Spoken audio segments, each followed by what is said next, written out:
ہر روز اپنے ماں باپ کو دیکھ لینا کائنات کی بہترین آسائشات میں سے ایک ہے۔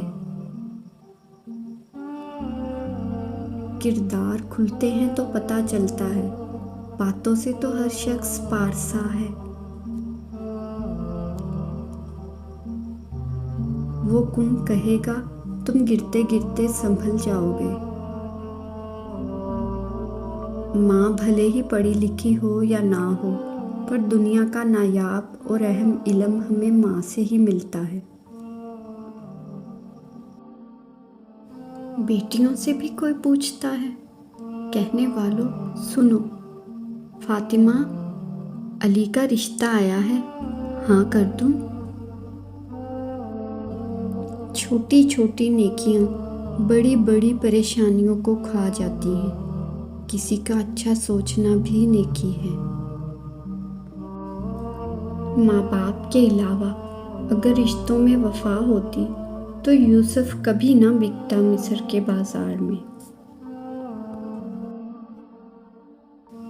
اتنا بھی کمپرومائز مت کیا کرو کہ لوگ بھول ہی جائیں کہ آپ بھی انسان ہیں۔ میں نیک تو نہیں ہوں، لیکن مجھے نیک لوگوں سے محبت ہے۔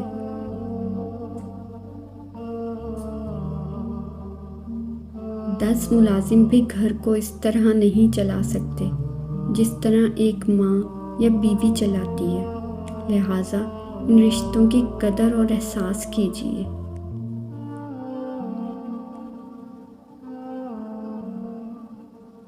افسوس اس وقت بڑھ جاتا ہے جب لڑکی والوں کو وہ چیزیں بھی بیٹی کو جہیز میں دینے کے لیے خریدتے دیکھتا ہوں جو خود ان کے گھر میں بھی نہیں ہوتی۔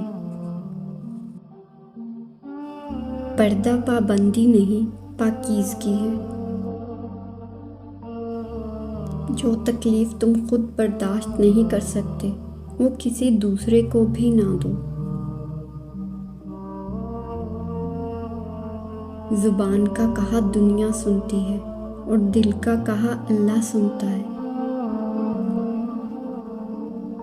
جو کہانی اللہ کے سپرد کر دی جاتی ہے اس کہانی کا اختتام کبھی اداس نہیں ہوتا۔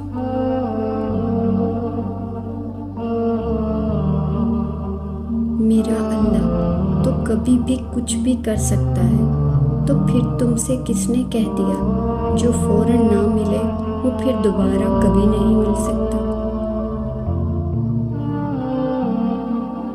اللہ کے فیصلے ہماری خواہشوں سے بہتر ہوتے ہیں۔ اپنی عورتوں کو صورت واقعہ سکھاؤ، کیونکہ یہ صورت محتاجی کو دور کرنے والی ہے۔ اللہ بہتر کرے گا، یہ وہ الفاظ ہیں جن سے انسان کی آدھی پریشانی ختم ہو جاتی ہے۔ بس اللہ پر یقین رکھو، وہ تمہیں ویران کنویں سے نکال کے ساری سلطنت کا بادشاہ بنا سکتا ہے۔